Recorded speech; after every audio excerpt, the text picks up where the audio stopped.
ይገባል ነው የሚለው። የሁላችንም ጥያቄ ነው። ዓለምን ከፈጠረበት ጊዜ ጀምሮ እግዚአብሔር ምድርን ያለ ካህናትና ያለ ዲያቆናት አልተዋት። አንዳንድ ጊዜ ለብዙ ነውሮች ምእመናን አስተዋጽኦ አላቸው፣ ሁሉንም ባይሆን። የሐዋርያት ብቃት የለንም፣ የሐዋርያት ስልጣነ ክህነት ግን አለን። ምእመናን በዚህ 50 ዓመት የተሰራው ስራ ቤተክርስቲያንን ለመጣል ክህነትን ማንቋሸሽ። ዘመኑ የትዕቢትና የድፍረት ፈሪሃ እግዚአብሔርና ትሕትና ከልባችን ታጥቦ ጠፍቷል፣ ከታች እስከ ላይ። ክህነትን አቃሎ ቤተክርስቲያንን ማክበር አይቻልም። በተዋረደ ክህነት የከበረች ቤተክርስቲያን አትገኝም። ብንሳሳትም ሰዎች ነን። አሁን በዚህ ዘመን ለምሳሌ ወደፊት ክብረ ክህነትን እንዴት አድርገን እንደምናነሰው ይጨንቀናል። ካህናቱ ምእመናኑም ተባብረው አወረድ እንዴት አድርገን ነው የምናነሳው? ልክ የቤተክርስቲያኒቱን የጥንት ትምህርት እንደኋላ ቀር በመቁጠር ዘግናኝ የሆነ ስድብ ቤተክርስቲያን ተሰድባለች። አሳዛኝ በሆነ ሀገር በቀል በሆኑ ዲዮቅልጥያኖስ የሆኑ ሰዎች ተሰድባለች። አባቴ ንስሐ አባቴም ሆነ ማንኛው ይሄንን ተሳስተሃል፣ ከእግዚአብሔር ሕግና ስርዓት አምልኮ ከሃይማኖት ወጥተሃል መንገር ይገባል። በእኛ ዘመን የመናፍቃንን ሴራ ካለመረዳት የተነሳ ነው ክብረ ክህነት እንደዚህ የምናዋረደው። ለምን እንደሆነ ታውቃላችሁ?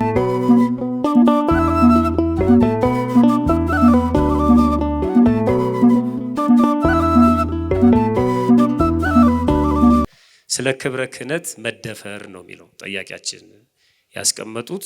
ከቅርብ ጊዜ በኋላ በተለይም በማህበራዊ ሚዲያ ክብረ ክህነትን የሚያሳንሱ የድፍረት ጽርፈቶች ወይም ስድቦች እየሰማንና ተሳዳቢዎችንም እየተመለከትን እንገኛለን። ካህንንና ክህነትን የሚያንቋሽሹ ነገሮችን እየሰማን እንገኛለን። እግዚአብሔር የቀባውንና የሾመውን ማክበርና መፍራት እንደሚገባ ቅዱሳት መጻሕፍት ይነግሩናል። ታዲያ እንዲህ አይነቱ አባቶችን በአደባባይ መዝለፍ፣ ሰድቦ ለተሳዳቢ መስጠት እንዴት ተከሰተ?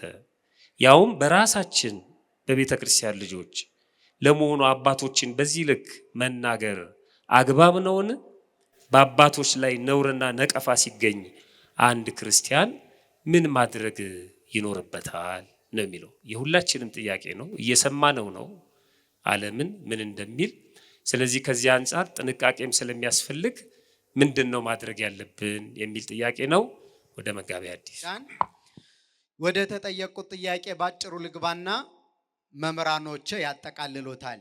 እንደምታውቁት የኛ ዘመን በጣም በብዙ ሁኔታዎች ሰዎች የተሳሳተ መንገድ የሚመርጡበት ጊዜ ነው። ከሁሉ በላይ ለቤተ ክርስቲያን አንዳንድ ጊዜ የተቆረቆርን በመምሰል ቤተ ክርስቲያንን በጣም የሚጎዳ ነገር እናደርጋለን። ከሰራን መትከል ነው እንጂ እየነቀልን በመትከል ቤተ ክርስቲያንን አንታደግም።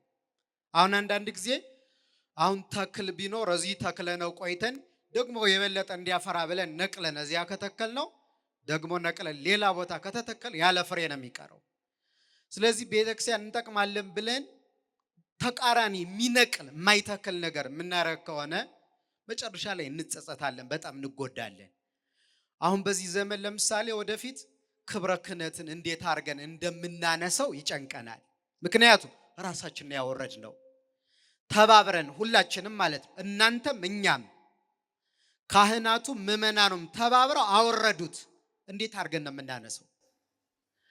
እንዳይወርድ አድርገን ጠብቀን ማከም ሲገባን ተባብረን አፈር ላይ ጣልነው። አሁን ማን ያንሰው? ይሄ እኮ ነው አንዳንድ ጊዜ ቁጭ ብለው የሰቀሉት ቆሞ ለማውረድ ምን ይላል ይከብዳል የሚባለው። እጄን በእጄ ቆረጥኩት እንደሚባለው ማለት። አሁን ሰው እጁን ማከም ሲገባው በራሱ በገዛ እጁ እጁን ከቆረጠ መድኃኒቱ ከወዴት ይመጣለታል? እንደዚህ አይነት ፈተናዎች እንደ ቤተ ክርስቲያን መጥተዋል። ታዲያ ምንድነው ይሄ የሚያመጣው ከተባለ ክብረ ክህነትን የማቃለል አባቶችን የመዝለፍ አዝማሚያ የዘመኑ ትልቅ መንፈሳዊ ቀውስ ሆኗል። መንፈሳዊነታችን እያሳደግን ቤተክርስቲያን እየጠበቅን በሚመስል መንገድ ግን ቤተክርስቲያን የማጥፋት አካሄድ አለው። ሁለት ነገር ነው ማይ። አንደኛ ክብረ ክህነትን ለመጠበቅ በሚል የሚያወርዱት አካል እየፈጠሩት ያሉትን ችግርና የተሳሳቱትን ስህተት። ሁለተኛው ደግሞ በእንደዚህ አይነት ጥፋቶች ሲደረጉ ምንድነው መሆን ያለበት የሚለውንም ሁላችን የሚመለከተውን አነሳለሁ። እናንተን ብቻ እንደማንወቅሳችሁ ተስፋ እንድታደርጉ እስከዚያው ማለት ነው። ምነው ወረደብን እንዳትሉ። ባጭሩ ግን የመጀመሪያው ጥያቄ ለምንድን ነው እንደዚህ የሆነው? እንዴት ተፈጠረ? ራሱ ካህን መሳደብ፣ ጳጳስ መሳደብ፣ አገልጋይ መሳደብ፣ ማዋረድ፣ በጣም ዘግናኝ በሆኑ ስድቦች እንዴት መጣ ከተባለ ምክንያቶቹ በእኔ አረዳድ ባጭሩ 5 ናቸው። ስንት ናቸው? እንዳትረሱብኝ እነዚህን። አንደኛ፣ በትውልዱ መካከል እንዳጠቃላይ ከትህትና የመራቅ እና እግዚአብሔርን የመፍራት ህይወት ከትውልዱ ርቋል። የክርስትና ቅመሞች ናቸው እነዚህ ሁለቱ። ምንና ምን? ትሁት መሆንና ማንን መፍራት? እግዚአብሔርን ካልፈራ አንድ ሰው ምንም አይነት በደልና ኃጢአት አያስቆመው። እስከ መቃብር ድረስ በደል ይሰራል። ይሄ ደግሞ የሚታወቅ ነው።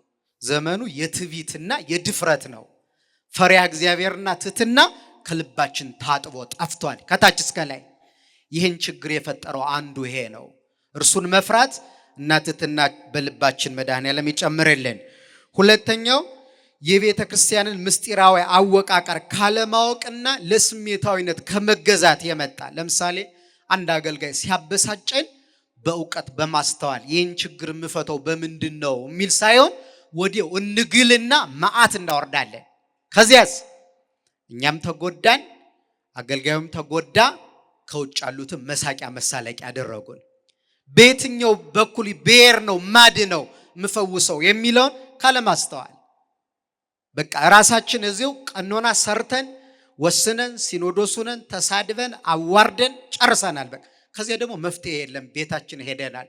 ቤተክርስቲያን ግን ተዋርዳለች። እና ይህን አካሄድ ካለማወቅ።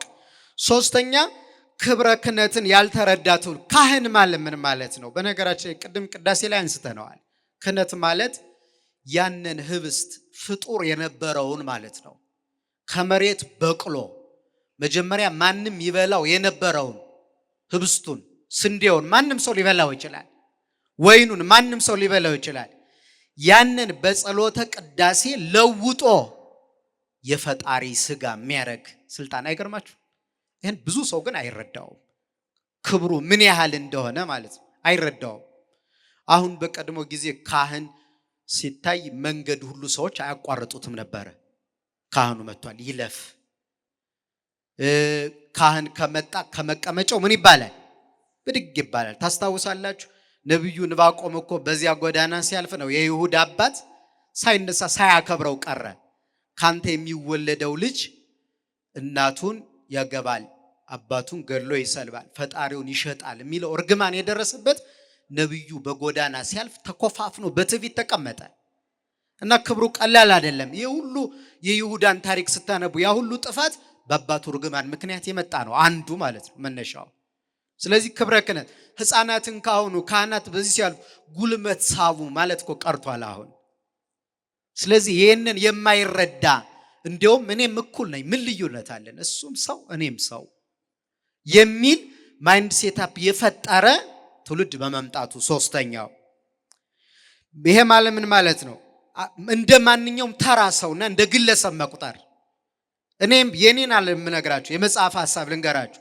እዚህ መጽሐፈ ሳሙኤል ቀዳማዊ ምዕራፍ 2 ቁጥር 1 ላይ ሐና የሳሙኤል እናት ሐና ስትጸልይ እግዚአብሔር ልጅ ሰጥቷት ሳሙኤልን ማለት ስትጸልይ ልቤ በእግዚአብሔር ጸና ሚለው ጸሎት ላይ መሃል ላይ እንደዚህ ይላል፣ መካኒቱ 7 ወለደች ወላዲቱ ደግሞ መውለድ ተሳናት ሚል ቃል አለ።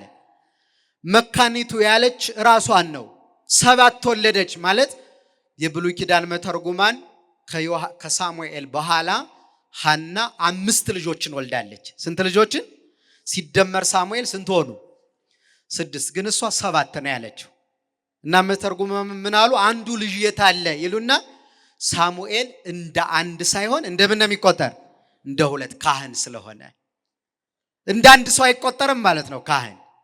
ስለዚህ ይህንን አለመረዳት ይህንን ስህተት አምጥቶብናል ብዬ አስባለሁ። እሱ ደግሞ እርግማን ያመጣል። እንደሚታወቀው ነውር የለም አይባልም።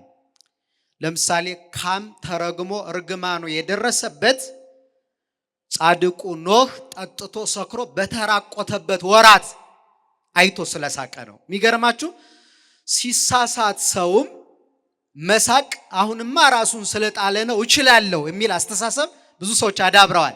ግን የሚገርማችሁ ካህንም ሆነ ትልቅ ሰው በክብሩም እያለ ክብሩንም አጥቶ ቢያዝን ርግማኑ ይደርሳል።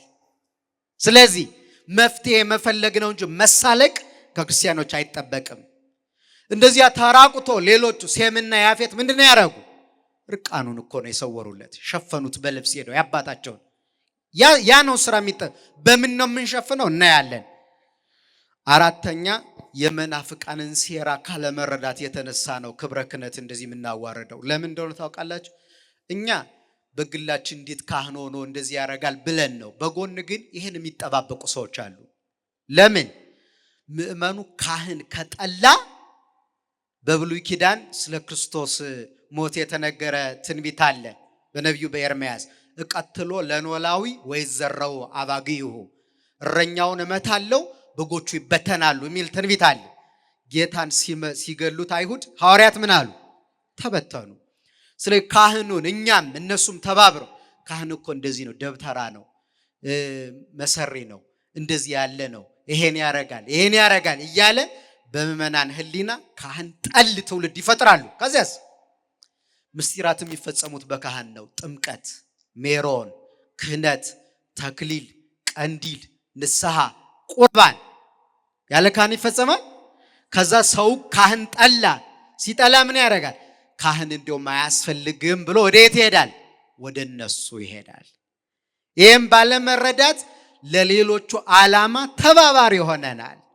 የገዛ እጃችንን በራሳችን እጅ በመቁረጣችን ምክንያት ማለት ነው። ከቁርባን ከራቅ ካህኑ ስናየው ከጠላን በቃ በዚህ ምክንያት ከምስጢራት ከቤተክርስቲያን እንርቃለን። አምስተኛ የሰው ችግር ብቻ ሳይሆን በልዩ ሁኔታ በስልጣንና በምክክር የምናየው ግን ካህናትን በሚገባ በቦታቸው አለመገኘታቸው፣ እነዚህ አምስቱ ይህን ችግር ፈጥረውታል። ከኔ ጋር ናችሁ? የካህናትን በቦታው አለመገኘት በማወቅም ባለማወቅም። ከዚያ የነውሩ ተሳታፊ እንዳንሆን ከአባቶች ድካም የተነሳ ከሃይማኖትና ከቤተ ክርስቲያን እንዳትርቁ ተጠንቀቁ። ምክንያቱም ወደ ክርስቶስ ለመምጣት ምክንያቶቻችን ናቸው እንጂ እነሱ ቢሰበሩ ወይም ደግሞ በነውር ቢገኙ ቤተ ክርስቲያን በሙሉ በነውር እንደወደቀች አድርጎ መቁጠር ተገቢ አይደለም። ስለዚህ እኛ ሁልጊዜም ቢሆን በእነሱ በኩል ማንን ነው የምናየው? ክርስቶስን ነው የምናየው። እነሱ እንዲከሆኑማ ብሎ ተስፋ ከመቁረጥ፣ ሁለተኛ መሰናክልም ከመሆን እኛ አንዳንድ ጊዜ ለብዙ ነውሮች ምእመናን አስተዋጽኦ አላቸው፣ ሁሉንም ባይሆንም። ለምሳሌ ባለባበሳችን፣ ባነጋገራችን፣ ወደ አባቶች ስንመጣ ይዘነው በምንመጣው ምግብ ምክንያት በነውር ለመውደቃችን ብዙ አስተዋጽኦ ያደረግን ምእመናን አለን የለንም? ስለዚህ ራሳችን ማረም ለሰው መሰናክል ከመሆን። ከዚህ አምስተኛውና የመጨረሻ መዋቅሩንም ነገረን ሌላውን ሁሉንም አድርገን ከዚያ ግን አባታችን ስለሆነ በትህትና መገሰጽ። ለምሳሌ አባቴ ሰካራም ቢሆን ከናቴ ውጭ ቢሄድ ምን ባድርግ አቅርቤ ምን ማለት አባዬ ትክክል እየሰራህ አይደለም። ከዛኛ ለብቻችን ይዘን ጌታም ይሄን ያደረገው ያን ለዘጠኝ አንድ ጋኔን ማራቅ አቅቷቸው ሐዋርያት ጌታ በተራራው እያለ ሲመጣ ለምንድነው ያቃተን ብለው ሲጠይቁት ከሰው ዘወር አድርጎ ለብቻቸው ስለ ሃይማኖታችሁ መጉደል ነው ብሏቸዋል። ስለዚህ በአደባባይ አይደለም የገሰጻቸው ማለት ሰውሮ። ስለዚህ አባቴ ንስሐ አባቴም ሆነ ማንኛው ይሄንን ተሳስተሃል፣ ከእግዚአብሔር ሕግና ስርዓት አምልኮ ከሃይማኖት ወጥተሃል መንገር ይገባል። በእኛ ዘመን ሳያውቁትም አውቀውትም ኑፋቄ የሚናገሩ ሰዎች አሉ። በትልቅ ማዕረግ ደረጃ ሆነው ስለምናውቅ ማለት ኑፋቄ ይናገራል፣ ሰው ከስርዓት የወጣ ነገር ይናገራል፣ ነውር ይናገራል። ከክርስቲያናዊ ሕይወት ውጭ ወጥቶ ልናገኘው እንችላለን። ቀርበን ለምንድን ነው ማለት እኛን ካንሰማን 2-3 ሆነን ምን ማለት መንገር፣ ከዚያ በጉባኤ መንገር፣ ከዚያስ ጉባኤዋ ቤተ ክርስቲያን የምትወስነውን ተወስናለች። ይሄን አድርገን ራሳችንንም ቤተ ክርስቲያንንም አገልጋዮችን እንድንጠብቅ የአገልጋዮች አምላክ ይርዳን። ዋና ዋና ነጥቦችን ልናገርና ባጭሩ ላጠቃል። እንደተባለው ሰዓት ማለፍ የለበትም። በደንብ ስሙ ምእመናን። የመጀመሪያው ካህን፣ የመጀመሪያው ነቢይ፣ የመጀመሪያው ንጉሥ አዳም ነው። በሕገ ልቡና በመጽሐፍ ቅዱስ ውስጥ ደግሞ ዓለም በተቀበለው መጽሐፍ ቅዱስ ውስጥ የአዳምን በመጽሐፈ ቀሌምንጦስ ይጠቅሰዋል። ዓለም በተቀበለው ስላችሁ ሁሉም በተቀበለው መጽሐፍ ቅዱስ ደግሞ ጽሑፍ ላይ ለመጀመሪያ ካህን ተብሎ የምናገኘው መልከ ጼዴቅ ነው። ባለፈው ታስታውሱ ከሆነ ኦሪት ዘፍጥረት ምዕራፍ 14 ላይ ጠቅሶ አብርሃም ከ10 እንደሰጠው ተናግሯል። ሕግ ሲሰራ ጽሑፍ ሲጻፍ ደግሞ የመጀመሪያው ካህን ሕግ ሲሰራ የሚለው እንዳትረሱ፣ ጽሑፍ ሲጻፍ ደግሞ አሮን ነው። ተወው ሕግ ለሙሴ ካልን በኋላ ወክህነት ለአሮን ነው የምንለው እንጂ መልከ ጼዴቅ ቀድመዋል በጣም። አዳም ግልጽ ነው የመጀመሪያው ሰው ነው። ከዚያ በኋላ የህዳር ጽዮን የሚቆም ዋዜማ አለ። ኢሃደጋ ለምድር እምቅድመ ዓለም ወእስከ ለዓለም ዘእንበለ ካህናት ወዲያቆናት ነው የሚል አይደል ቅዱስ ያሬድ። ታውቃላችሁ ዓለምን ከፈጠረበት ጊዜ ጀምሮ እግዚአብሔር ምድርን ያለ ካህናትና ያለ ዲያቆናት አልተዋትም። ጌታችን ኢየሱስ ክርስቶስ ወደዚህ ዓለም ሲመጣ ምድራዊ ንጉሥ ሾመ የሚል አታገኙ። እንደውም ምድራዊ ሹመት ፈልጋ ልጆችን አንዱን በቀኝ አንዱን በግራ ቀኛዝማች ግራዝማች አድርገህ ሹምልኝ ያለችውን የያዕቆብንና የዮሐንስን እናት እንዴት ነው የመለሰ? ሾሞላታል። እኔ የምጠመቀውን ጥምቀት ትጠመቃላችሁን ማለት እኔ የምቀበለው መከራ ትቀበላላችሁን? የሾማቸው ምንድን ነው? ክህነት ነው። ክህነት ነው። ወደዚህ ምድር ሲመጣ የሾማ ክህነትን ነው። የማቴዎስ ወንጌል ምዕራፍ 16 ቁጥር 17 ጀምሮ ቅዱስ ጴጥሮስን እንዴት እንደሾሙ ተመልከቱ። ምዕራፍ 10 ላይ በአዋጅ እንደው 12ቱን ሐዋርያት መርጦ ሾሟቸዋል። ስለዚህ በዚህ ምድር ላይ ኢየሱስ ክርስቶስ ሲመጣ ራሱ የሾመው መንፈሳዊ ሹመትን እንጂ ስጋዊ ሹመትን አይደለም። ያ ማለት በዚህ ምድር ላይ መንግስት አስተዳዳሪ አያስፈልግም እያልኩ አይደለም። ያም ቢሆን ያለ እግዚአብሔር ፈቃድ አይሾምም ብሎ ቅዱስ ጳውሎስ እንዳስተማረው፣ ግን መንፈሳዊ ሹመት እንዴት እንደሆነ ወደ አዲስ ኪዳን ስንመጣ እውነተኛው ሊቀ ካህናት ራሱ ኢየሱስ ክርስቶስ ነው። የኢየሱስ ክርስቶስ ሊቀ ካህናት ከሁሉ ይለያል።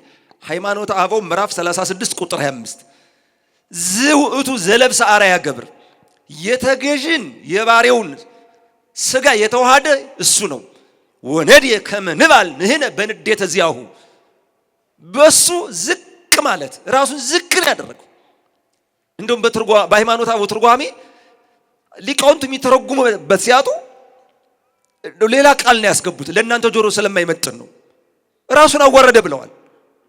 እሱ ራሱን ዝቅ ሲያደርግ እኛ ከብረናል። ወዝውእቱ ዘተአገሰ ሕማመነ፣ መከራችንን የታገሰ ወጾረ ደዌነ፣ ደዌያችንን የተሸከመ ወነሳ ጌጋየነ፣ በደላችንን የተቀበለ ወሶአ ርሶ በእንቲአነ መስዋዕተ ንጹሐ፣ ስለኛ ራሱን ንጹህ መስዋዕት አድርጎ ያቀረበ ዝውእቱ ካህን ዘለዓለም፣ የማይሻር የማይለወጥ የዘላለም ካህን።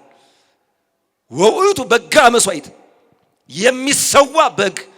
ወውእቱ ካህን ሰዋኢ፣ የሚሰዋ ካህን። ወውእቱ ተወካፌ መስዋዕት ምስለ አቡሁ ወመንፈስ ቅዱስ፣ ከአብና ከመንፈስ ቅዱስ ጋር ሆኖ መስዋዕት የሚቀበል ሊቀ ካህናት ማን ነው?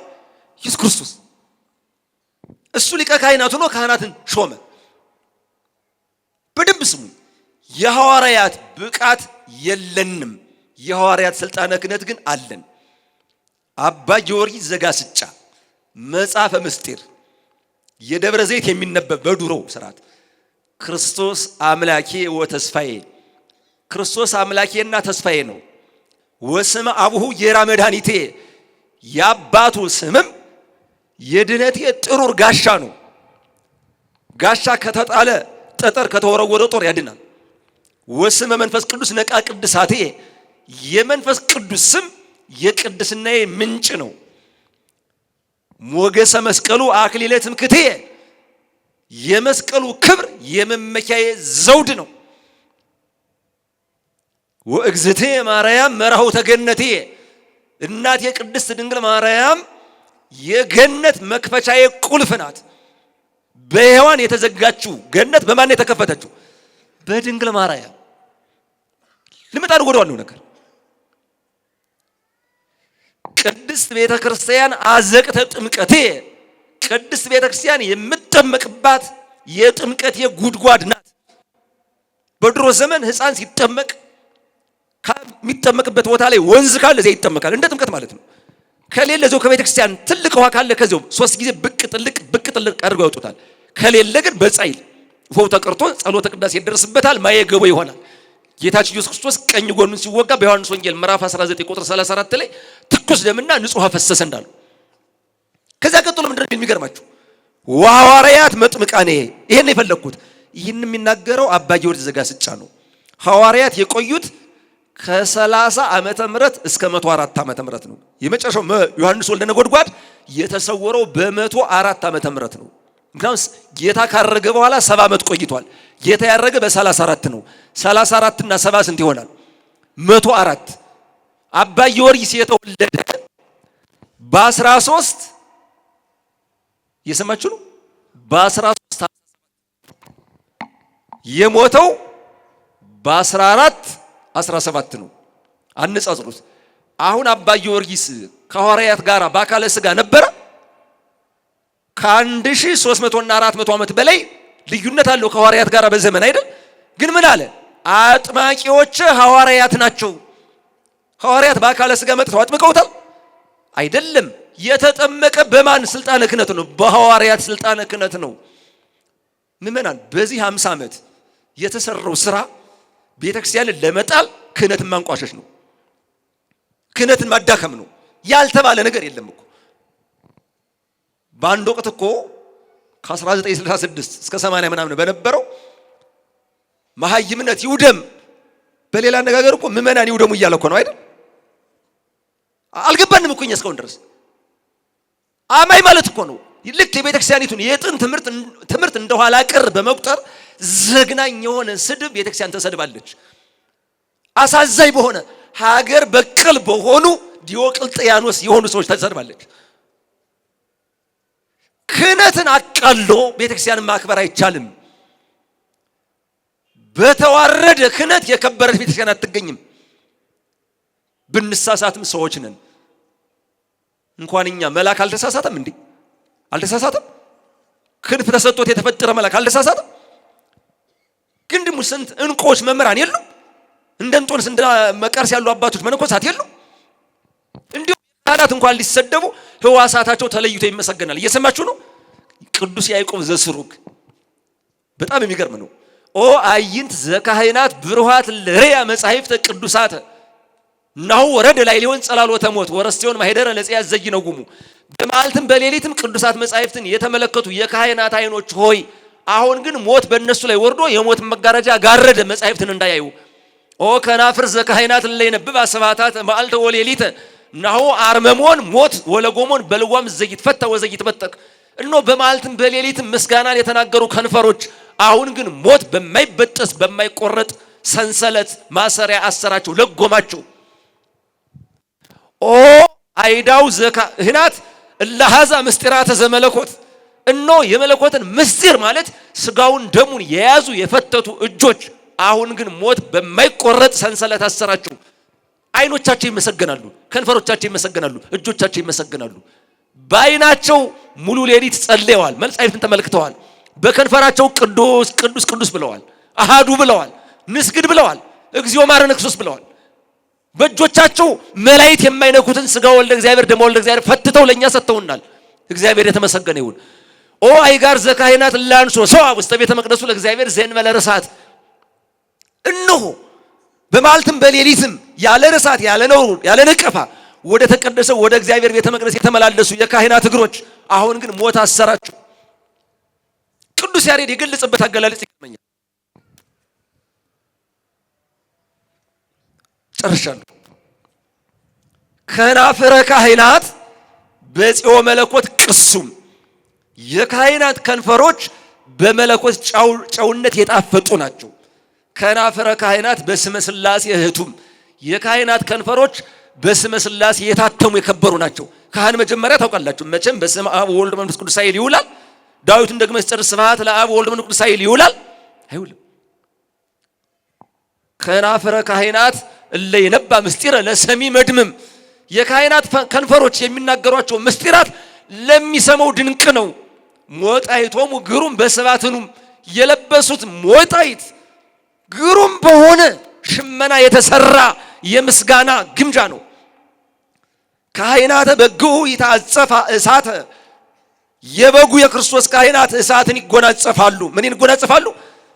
ወአኩቱ ንጉሠ ዘቦቱ ሲመተ፣ የባሕርይ ስልጣን ያለውን ንጉሠ ነገሥት ኢየሱስ ክርስቶስን ያመሰግኑታል።